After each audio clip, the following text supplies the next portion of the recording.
Hoje vamos falar sobre o tratamento farmacológico no diabetes mellitus tipo 2, tá? Essa aula foi baseada nas diretrizes da Sociedade Brasileira de Diabetes no biênio 2019-2020. Então, vamos lá, gente. A meta terapêutica, né, sempre quando a gente está no tratamento pro diabetes tipo 2, a gente se baseia bastante na hemoglobina glicada, então o desejo é que a hemoglobina glicada seja menor que 7, tá? A glicemia, espera só um pouquinho. A glicemia pré-prandial, né, que é antes da refeição e no jejum, menor que 100, e as glicemias 2 horas pós-refeição, menor que 140, tá? Esse é um tratamento bem, assim, bem conduzido, o que o paciente terá um controle glicêmico ótimo. Não estou falando que é fácil atingir esses valores, tá? Mas essa é a nossa meta de tratamento. Quando a gente fala no tratamento farmacológico do diabetes, a gente tem que falar nas categorias de medicação. O tratamento para o diabetes, ele vem, né, melhorando muito, vem surgindo novas classes de medicação, e isso tem nos auxiliado muito para o tratamento. Aqui vale também dizer que isso também tem um custo, tá? E as medicações mais novas, ainda com um custo importante, que ainda não está disponível para a população em geral. Então, a gente tem algumas categorias, né, que é importante a gente saber, a gente vai correlacionar com a fisiopatologia da doença, tá? Então, a gente tem a categoria das medicações que aumentam a secreção de insulina, que a gente dá o nome de hipoglicemiante, as medicações que não aumentam a secreção de insulina, mas conseguem melhorar a glicemia, a gente chama de anti-hiperglicemiante. Medicações que aumentam a secreção de insulina, mas dependente da quantidade de glicose, e também consegue fazer a supressão do glucagon. E em quarto lugar, e mais novos, a gente tem as medicações que promovem a saída do açúcar, né? Promovem a glicosúria, que também não vai ter relação com a secreção de insulina. Então, vamos lá. Aqui, para a gente se basear, essa figura, a gente vai aparecer bastante, a nossa base do conceito da fisiopatologia, né? Do diabetes tipo 2. O diabetes tipo 2, vocês já sabem bastante, aquela doença que está muito correlacionada com a resistência insulínica, tá? E a gênese disso, né? A gente tem vários setores aí, a gente fala em 8 setores que estão comprometidos no paciente com diabetes. Então vamos lá. Vamos partir aqui da célula beta, tá? Então, no paciente com diabetes, a gente tem, sim, uma deficiência da secreção de diabetes, mas não é o ponto principal. O principal está na deficiência da ação dessa insulina em vários órgãos, tá bom? Aqui a gente vai ter o que a gente chama de resistência à ação da insulina. Então, a gente vai ter resistência à ação da insulina no adipócito, a gente vai ter resistência à ação da insulina no músculo, no cérebro, onde a gente não tem uma saciedade adequada. A gente vai ter o aumento da resistência insulínica, né, a resistência insulínica hepática, e também na célula alfa do pâncreas, tá? Então, o que a gente vai ter isso na fisiopatologia, tá? A gente vai ter aqui a resistência da insulina no adipócito, a gente vai ter o que a gente chama de uma lipólise, né? Então, a saída desse conteúdo do adipócito para o sangue. Isso a gente chama de lipotoxicidade, o que atrapalha também a secreção insulínica pelo pâncreas, tá? Além disso, esse tecido, o tecido adiposo, que antigamente a gente achava que era simplesmente um armazenamento de energia, hoje em dia a gente sabe que não, né? Ele é um secretor de hormônios, de substâncias inflamatórias que pioram muito essa resistência insulínica, tá? Com a ação também deficiente da insulina no músculo, esse músculo não vai conseguir armazenar essa glicose na forma de glicogênio muscular e a gente vai aumentar a hiperglicemia. Isso também acontece no fígado, também essa dificuldade de armazenamento. Na célula alfa, a resistência insulínica lá vai levar a falta de uma diminuição do glucagon. E o glucagon a gente sabe que é um hormônio também hiperglicemiante. Além disso, no paciente com diabetes tipo 2, nós temos o defeito incretínico, que a gente vai falar um pouquinho mais adiante. Esse defeito incretínico no diabetes também causa uma diminuição da secreção insulínica e também uma hiperglicemia. Também no paciente com diabetes existe um defeito aqui no túbulo proximal renal, no qual a gente vai ter um exagero na reabsorção da glicose, também promovendo uma hiperglicemia. Então, baseado nessa fisiopatologia do diabetes tipo 2, nós vamos falar do tratamento do diabetes. Então, vamos lá, vamos primeiro falar das medicações que aumentam a secreção de insulina, que a gente chama de hipoglicemiante. A gente tem as sulfonilureias, e aqui a gente tem vários representantes da sulfonilureia, tá? E aqui eu coloquei também para vocês a medicação referência, eu acho que é importante, né? A gente, quando a gente tiver contato e prescrevendo a medicação, é importante a gente também saber o nome comercial da medicação, isso não tem problema algum, tá? E sempre as medicações referências. Aqui a gente tem as sulfonilureias de primeira geração, tá? Então, aqui a clopropamida. A gente também tem as de segunda geração, a glibencamida, a glipizida e a glicazida, e a de terceira geração, que é a glimepirida, tá? Isso é uma melhora nessa medicação, uma medicação melhor, tá? Também a gente tem como hipoglicemiante, como esses agentes que aumentam a secreção de insulina, as glinidas ou metiglinidas. E aqui, representante, a gente tem a repaglinida e a nateglinida. E os nomes comerciais aí do lado, para vocês saberem. Então, vamos, falando dessas medicações que aumentam a secreção de insulina, nós vamos falar da sulfonilureia, tá? Então, eles provocam o aumento da secreção de insulina, ela vai se prolongar durante todo o dia, e são medicações que a gente vai ver que existe uma queda boa da hemoglobina glicada, de 1,5 a 2 pontos da hemoglobina glicada, mas é lógico que eles têm os seus efeitos ruins, que a gente vai falar um pouquinho mais para frente. Então, aqui o mecanismo de ação das sulfonilureias, ela vai agir aqui nesse receptor, chamado receptor SUR, tá?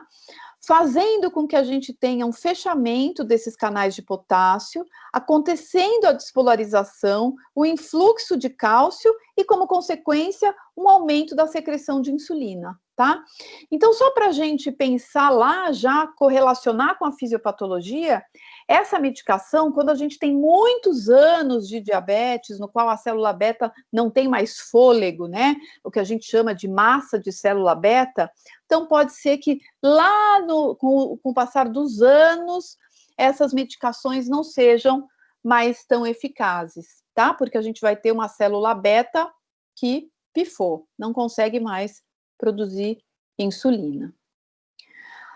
Aqui, a gente correlacionando, né, com o nosso octeto, ela vai agir aqui, tá?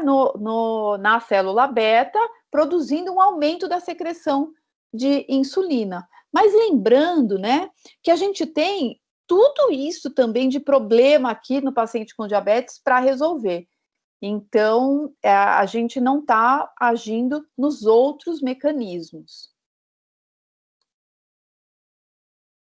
Aqui eu fiz um quadrinho para vocês, mostrando as apresentações que a gente tem e para a gente ter um flash assim do que acontece. Então, é o mecanismo de ação, falei, é o aumento da secreção de insulina. A gente vai conseguir reduzir a glicemia de jejum em 60 a 70 miligramas por decilitro, a queda, uma redução boa da glicada.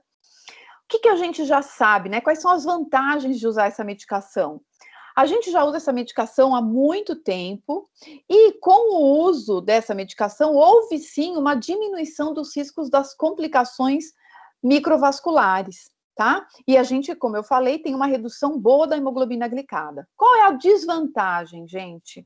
Como ela é uma medicação que aumenta a secreção de insulina, se o paciente não se alimenta logo depois que usa essa medicação, ele tem um risco grande de ter hipoglicemia, tá? Então, a gente tem que se preocupar e orientar o paciente, né, que ele precisa comer, senão ele vai passar mal e vai ter problemas importantes, tá? Como ela aumenta a insulina, gente, a insulina é um hormônio que faz com que a gente guarde energia, tá? Então, a gente tem o risco de aumentar o peso. Então, tem que tomar cuidado e tem que avisar isso para o paciente. E de contraindicação, não pode ser usado na gestação, como qualquer outro. Não, tem que tomar cuidado na insuficiência renal e na insuficiência hepática. As glinidas, gente, as glinidas, elas agem também da mesma maneira, tá? Fazendo o fechamento dos canais de potássio, fazendo com que tenha o influxo de cálcio e liberando a insulina. Então, elas têm um mecanismo de ação muito parecido com o mecanismo de ação das sulfonilureias. Só que elas têm um tempo de ação menor, tá? E elas também têm um menor poder, tá bom? De secretar insulina. Então, elas são bastante utilizadas quando a gente quer usar no período pós-prandial. Então, um exemplo bom é aquele paciente que leva uma vidinha bem tranquila, bem regrada, mas vai chegar um final de semana que ele vai aproveitar, vai comer uma macarronada, vai exagerar um pouquinho na alimentação, então a gente pode usar essas medicações nessa situação. Não só nessa, mas como uma medicação pós-prandial, num diabetes um pouquinho mais leve, tá? Também tem uma queda aqui, ó, de 1% com a natrelinida e de 1,5% a 2% com a repaglinida. E os eventos adversos também, o que são muito similares com o da sulfonilureia, e como a gente já viu, ela tem um mecanismo de ação muito parecido com a sulfonilureia e vai agir aqui nesse mesmo local, aqui quando a gente fala da fisiopatologia da doença. Então, aqui também mostrando as apresentações para vocês, mostrando o mecanismo de secreção de insulina. Olha aqui que interessante, né? A gente comparando a sulfonilureia com as glinidas, aqui uma redução menor da glicemia de jejum, ó, de 20 a 30, também uma redução um pouco menor da hemoglobina glicada. Tem algumas vantagens, olha aqui, a redução do espessamento médio da intimal na carótida e redução da variabilidade glicêmica, né, pós-prandial, isso que eu falei para vocês. E a flexibilidade de dose. A gente pode não tomar essa medicação e tomar quando existe a necessidade. Também a hipoglicemia, o ganho ponderal, mas essas desvantagens são menores quando comparadas com a sulfonilureia, tá? E a contraindicação é a gestação. Agora a gente vai mudar de categoria, tá? A gente vai falar das medicações que não aumentam a secreção de insulina. Então vamos lá. Aqui a gente tem nessa categoria, nós temos a carbose, que é o inibidor da alfa-glicosidase, tá o nome comercial do lado, o nome referência. Temos a grande e velha e boa metformina, tá? Que é uma biguanida. E temos a pioglitazona. A gente vai falar de cada uma dessas medicações. Então, a carbose, gente, ela é uma medicação que a gente vai ter a ação só no intestino. O que ela faz? Ela vai reduzir a absorção, a velocidade da absorção da glicose, tá? Dos carboidratos, por inibir essa enzima que eu falei para vocês. Então, ela tem um efeito pós-prandial.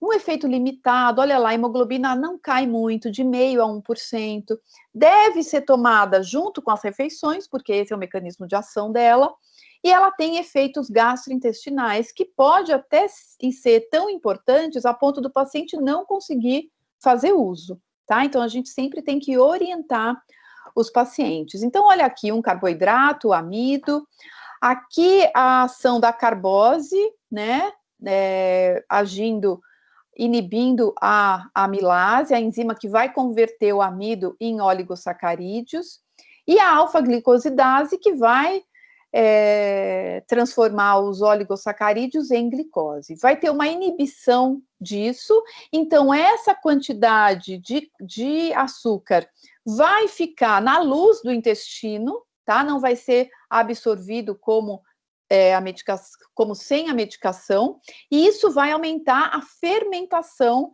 desse conteúdo dentro do intestino. E esse vai ser o maior efeito colateral que a gente vai ver, que é o aumento da quantidade de flatulência, né, aquela sensação de abdômen distendido, diarreia, e é verdade, a gente reduz pouco a hemoglobina glicada, mas sempre tem espaço para cada medicação. A gente tem uma gama grande de medicação, mas sempre tem um paciente que vai conseguir se beneficiar disso, tá?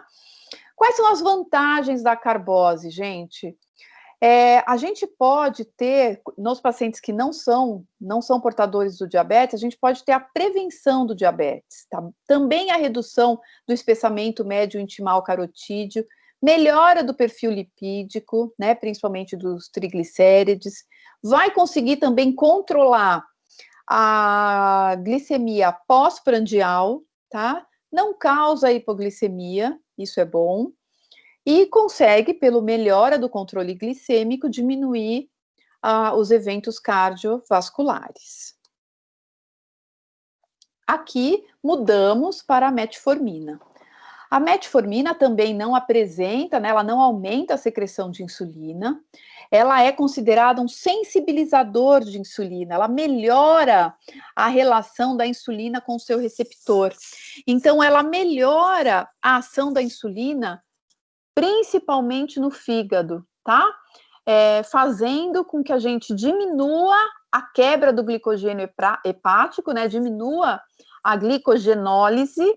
A gente consegue melhorar essa captação de glicose pelo fígado. A gente também consegue, em menor grau, mas também consegue melhorar a captação da glicose pelo músculo, também aumentando a utilização intestinal da glicose. E assim a gente consegue agir também na oxidação de ácidos graxos e na hipertrigliceridemia. Então, tem muita vantagem essa medicação.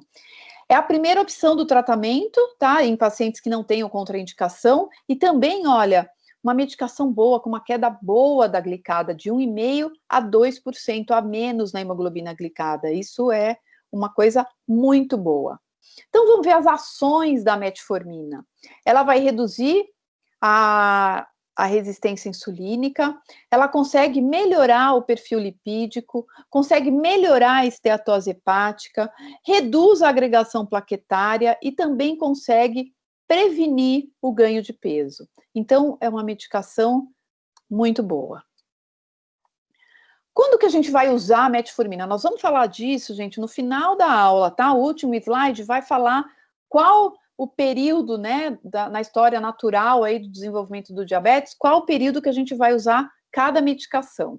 Mas vamos lá, é importante isso.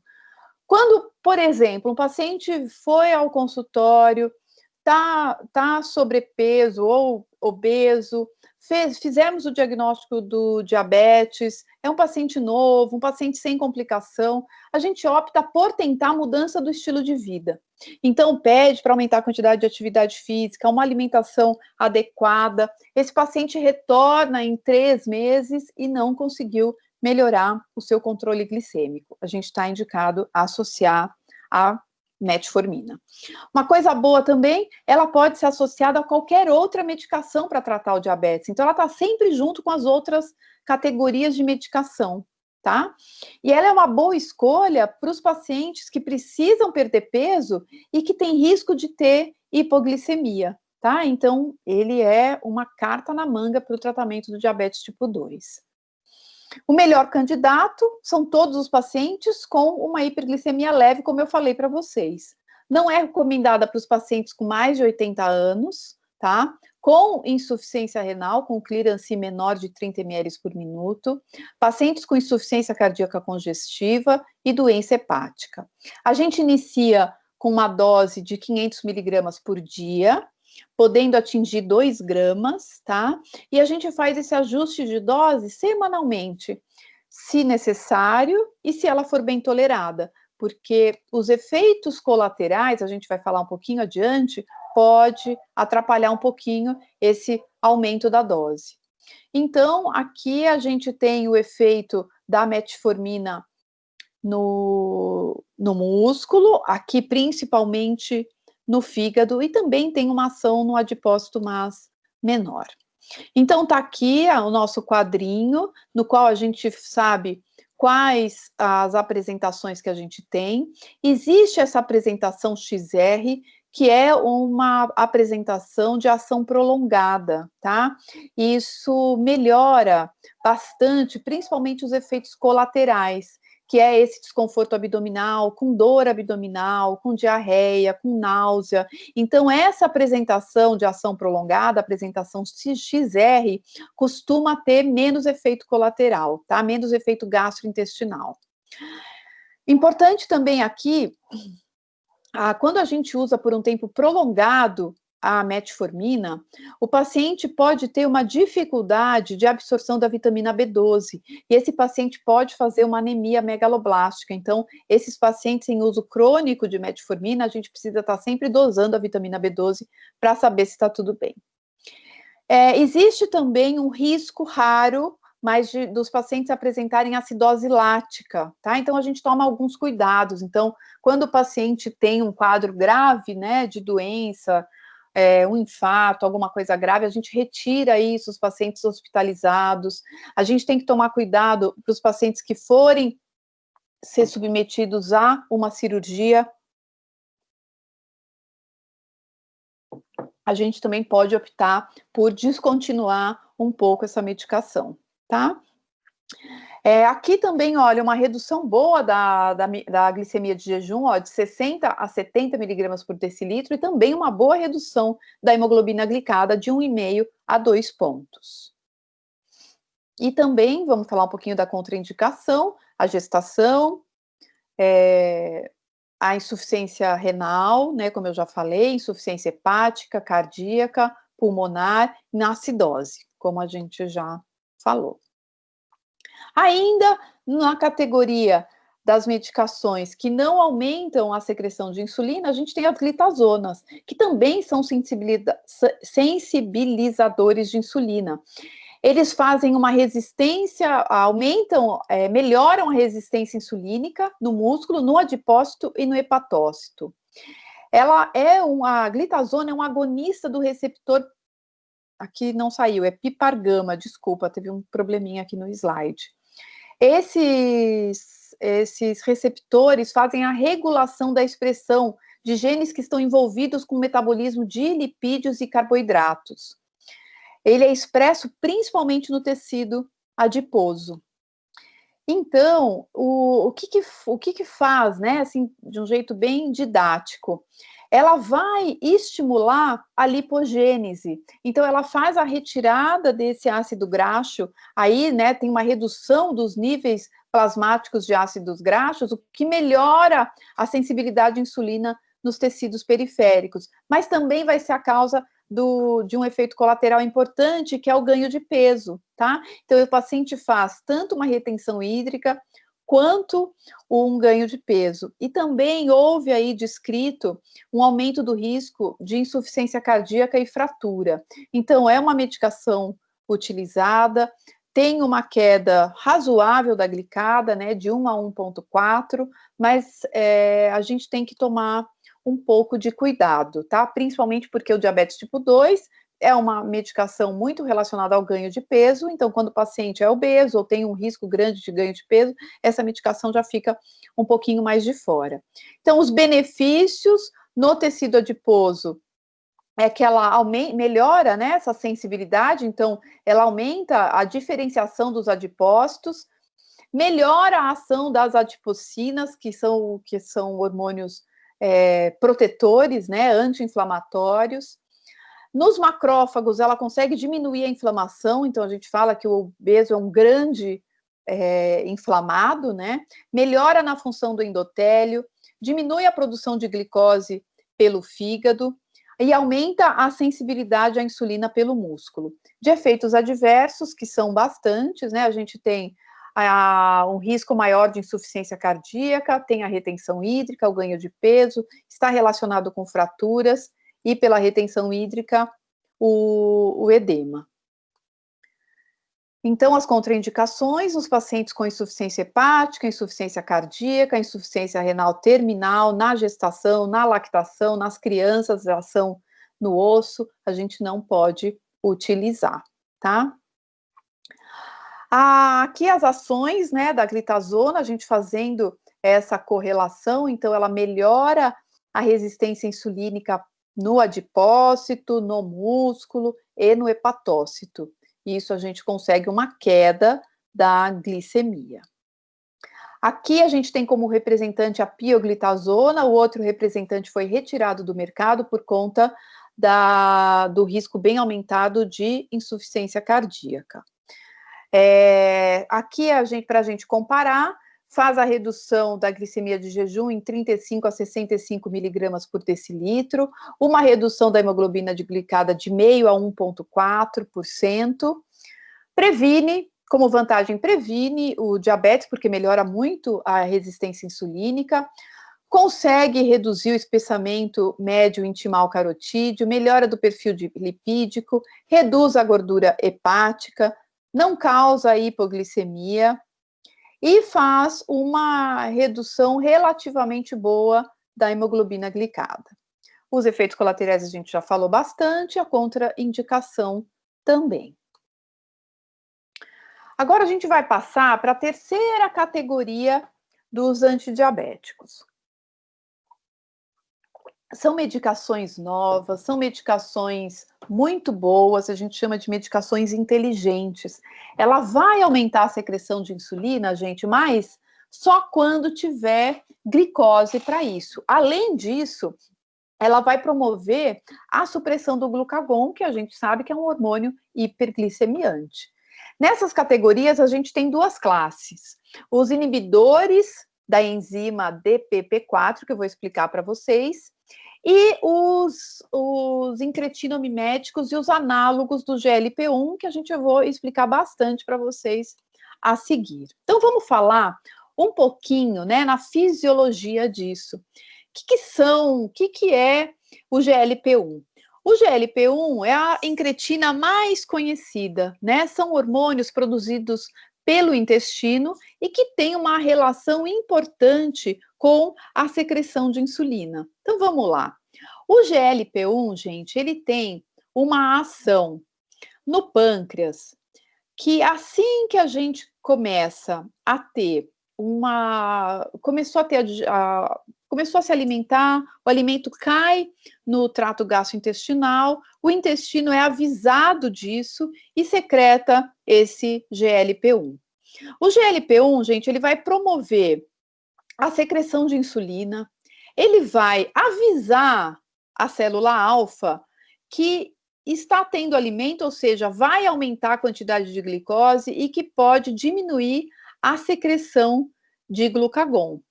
Vai também aumentar a biossíntese, vai melhorar a vida da célula beta e diminuir a morte da célula beta. Olha que coisa maravilhosa.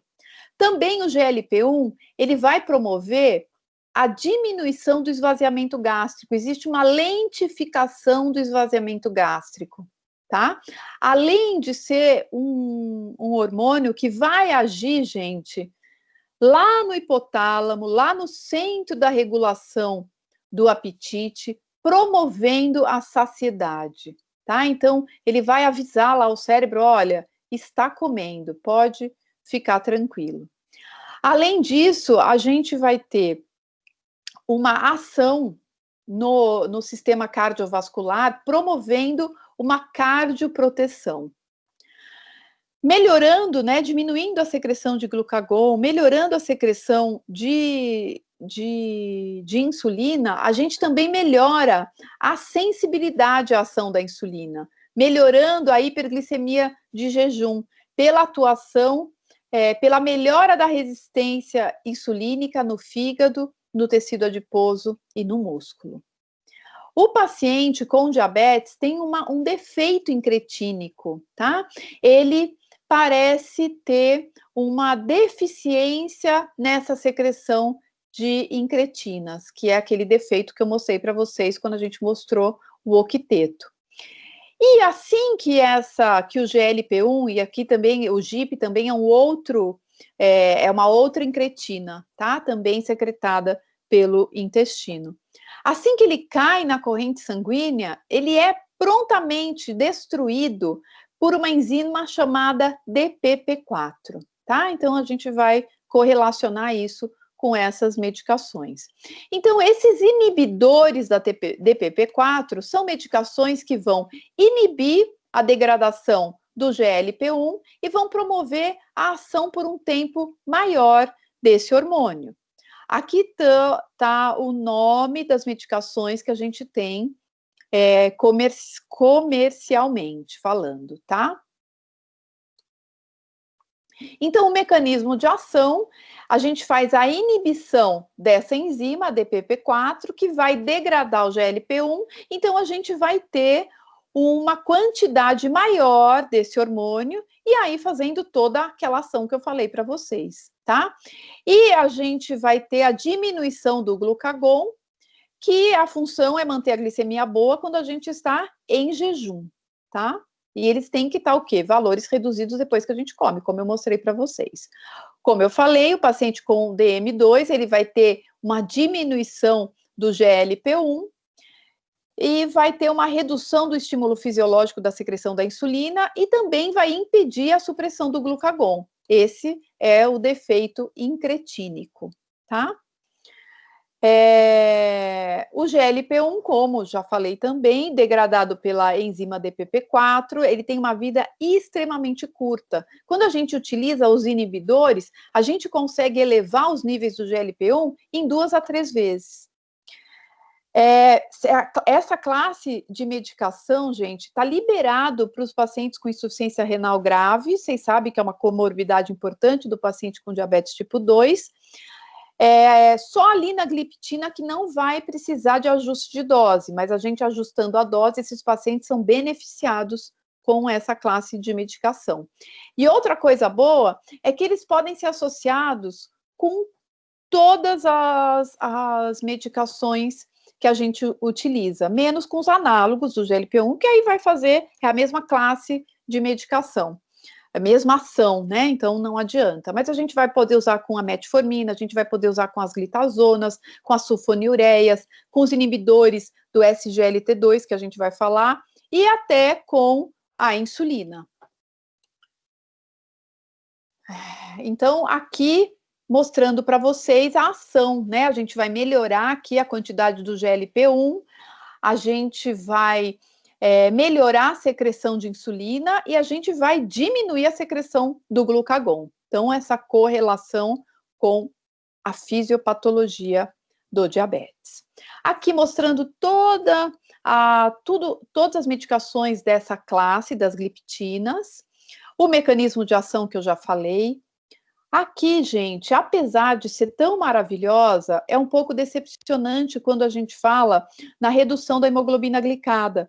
Mas o que é importante aqui vocês saberem? Que é muito comum a gente fazer a associação das medicações. Então, é muito comum a gente fazer o quê? Usar a metformina, a gente até agora, a gente tem a associação no mesmo comprimido das gliptinas com a metformina. Então, o paciente está tomando 2 medicações num comprimidinho só. Isso ajuda muito a vida do paciente.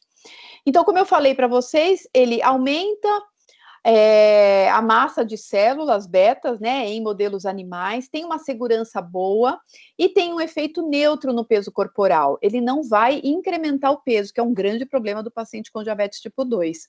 E é raro acontecer hipoglicemia. Desvantagem, a gente pode ter angioedema, urticária, uma possibilidade maior de pancreatite, tá? E com a saxagliptina e a alogliptina, existe aí uma dúvida se teve um aumento das internações por insuficiência cardíaca, né? Então, sempre lembrando que uma parte grande dos pacientes portadores de diabetes tipo 2 já tem uma idade avançada e tem comorbidades associadas, tá? Então, a gente vai ver um pouquinho para frente que as classes de medicações mais novas, o que faz sempre é ver o quanto que essas medicações protegem esses eventos cardiovasculares, tá? Então, isso é muito importante. E contraindicação, olha, muito pouco, só a hipersensibilidade ao componente do medicamento. Agora, vamos passar, gente, para as medicações. Até agora a gente falou de medicação via oral, tá? Agora a gente vai falar das medicações que a gente utiliza como injeção subcutânea, tá? O primeiro que saiu, que era uma medicação que tem uma semelhança muito grande com GLP-1, por isso é chamado de incretino mimético, ele tem, olha, uma sequência homóloga em 50% do GLP-1. É uma versão sintética, né, da exendina 4, que é um hormônio que foi encontrado na saliva do monstro de Gila. É um lagarto nativo do sudoeste dos Estados Unidos. E tem uma ação muito, muito parecida com a ação do GLP-1 humano, tá? Como característica, vocês vão ver que isso vai fazer a diferença, a gente tem que usar essa medicação 2 vezes por dia, tá? Hoje a gente já tem essas medicações muito parecidas, em que a gente usa uma vez por semana, tá? Então, isso passa a ser uma desvantagem, né? Você tem que tomar uma picadinha de manhã, uma picadinha à noite, sendo que você pode, às vezes, usar só uma vez por semana. Aqui o tal mecanismo de ação, o aumento do nível do GLP-1, né, com o aumento da síntese, tudo aquilo que eu já mostrei para vocês. Também uma redução de 30 miligramas por decilitro, aqui uma redução de 0,8 a 1,2, tá? As vantagens, o aumento da massa de célula beta, né, como a gente já tinha falado, não vou ficar repetindo, senão fica muito chato. Muito parecido com os inibidores de DPP-4. E aqui a ação, tá? E agora aqui essa ação já no sistema nervoso central, melhorando a saciedade, o que vai ter um impacto importante nos pacientes obesos, em que a gente vai ter uma redução do peso, uma redução boa, que melhora muito a vida do paciente. E chegamos nos análogos do GLP-1. Então, a gente, depois como uma modernização, vamos falar assim, a gente encontrou esses análogos do GLP-1, que a gente tem aqui a liraglutida, que está o nome comercial, a lixisenatida, a dulaglutida e a semaglutida, a nossa caçula, tá? Dessa classe de medicação. Essas 2 medicações a gente vai ver utilizando uma injeção subcutânea uma vez por semana. Isso ajuda muito a aderência do paciente. Ruim que é o custo, é um custo caro, não está disponível para a maioria da população. E o que ele tem de bom? Ele pode ser associado, gente, olha, com a metformina, com a sulfonilureia, com a pioglitazona, com inibidores do SGLT2, ou a gente pode usar a combinação dessas medicações ou sozinha, tá? Principalmente no paciente com diabetes tipo 2 obeso. Então, as vantagens, né? Existe uma possível redução do risco cardiovascular. Ele é uma classe de medicação que, por causa daquela ação lá de causar o que a gente chama de uma gastroparesia, uma lentificação do esvaziamento gástrico, ele pode dar o que a gente chama de intolerância, náusea, o paciente não consegue comer, e tem paciente que não aguenta, tá? Para isso, para a gente melhorar isso, essa tolerância, a gente inicia com doses bem baixinhas e vai aumentando até melhorar a tolerância desses pacientes. Aqui de interessante, a exenatida e a liraglutida, a gente tem efeitos gastrointestinais mais importantes. Com a lixazenatida, um maior risco de hipoglicemia sintomática. A dula, como eu falei para vocês, e a semaglutida, uma vez por semana, isso é muito vantajoso. E a semaglutida, a nossa caçulinha, com o maior potencial de redução da hemoglobina glicada, até 1,8, tá? Isso é uma ótima notícia. E parece que está surgindo aí novas gerações dos análogos do GLP-1 com um potencial melhor ainda. Esses estudos, gente, chamados LEADER, SUSTAIN 6, REWIND, eles foram estudos em que a gente avaliou principalmente o efeito, a segurança cardiovascular nessas medicações. Então, o que esses estudos disseram? Que tanto a lira quanto a semaglutida e a dulaglutida conseguiram reduzir desfechos cardiovasculares, como infartos, AVCs e morte cardiovascular, em pacientes já com a doença aterosclerótica estabelecida. Olha que coisa boa. Com a exenatida e a lixazenatida, esse benefício não foi confirmado, tá? E a liraglutida e a semaglutida conseguiram reduzir a evolução para nefropatia grave e piora da proteinúria, que é a primeira lesão renal. Mas ainda a literatura fala que precisa de mais estudos para confirmar esse benefício.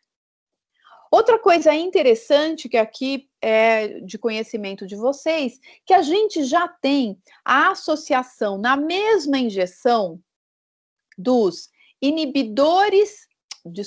dos análogos do GLP-1 com a insulina. Então, na mesma injeção, na mesma picada, o paciente consegue fazer uso do análogo do GLP-1 e da insulina de longa duração, tá? Isso ajuda muito a aderência ao tratamento. O grande problema é que são medicações muito caras, tá? Que não está disponível para a grande maioria da população. E aqui mostrando a ação dos análogos do GLP-1 correlacionando com a fisiopatologia, muito parecido com o que a gente viu com a primeira medicação. Então, aqui está a descrição, aqui mostrando a queda da glicemia de jejum, aqui mostrando a redução da hemoglobina glicada, as vantagens a gente já falou, as desvantagens a gente está muito mais relacionado com esses sintomas gastrointestinais, tá? E contraindicação, olha, pouquíssima. Uma ótima medicação. E a nossa última classe de medicação são as medicações que promovem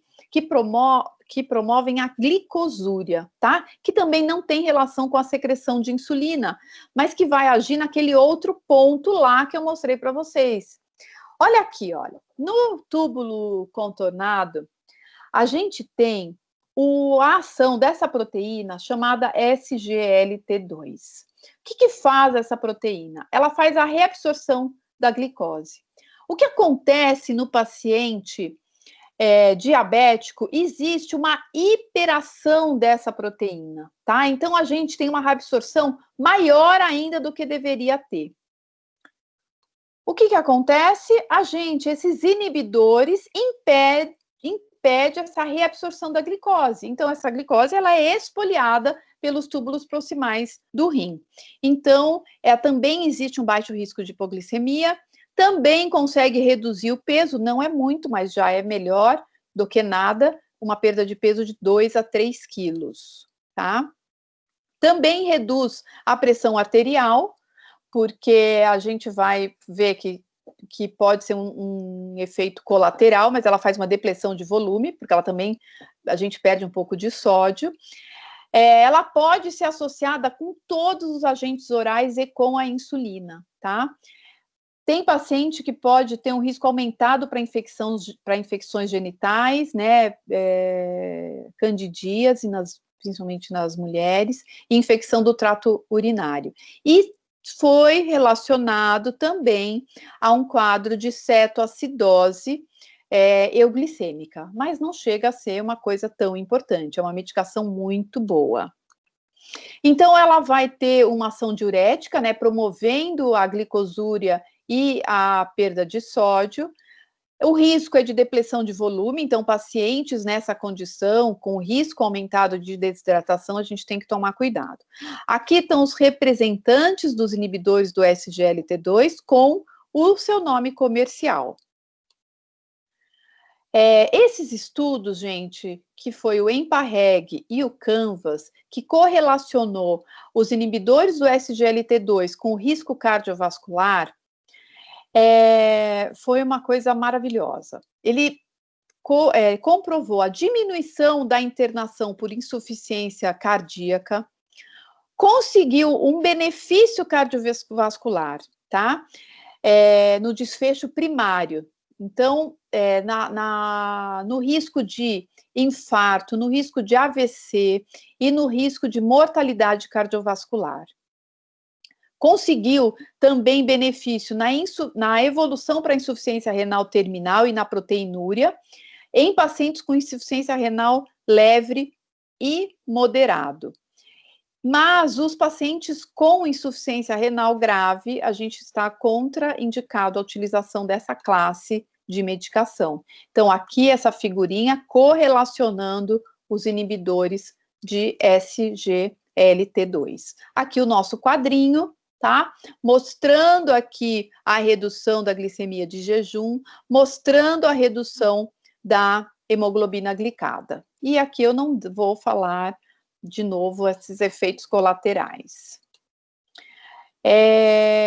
A gente já tem a associação dos inibidores do SGLT2 com os inibidores de DPP4 no mesmo comprimido, tá? A título de conhecimento de vocês. Também ajuda muito os pacientes. Também, eu já falei, esses agentes combinados, né? A liraglutida com as insulinas e a lixisenatida com a insulina glargina. E o que vai fazer, né, com tudo isso que eu falei para vocês, o que vai fazer com que eu escolha, gente?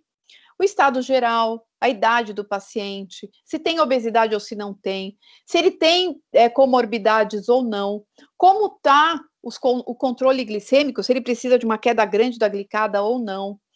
O risco desse paciente ter hipoglicemia, né, entre os pacientes mais idosos, a gente tem que tomar muito cuidado com as hipoglicemias. Ver interações com outras medicações, o custo que eu falei para vocês e o paciente, né? Por exemplo, tem paciente que não quer tomar injeção subcutânea em hipótese alguma. Então, vamos para algumas recomendações. Grau de recomendação A, nos pacientes com diagnóstico recente de diabetes, a gente solicitar mudança do estilo de vida e a metformina, tá?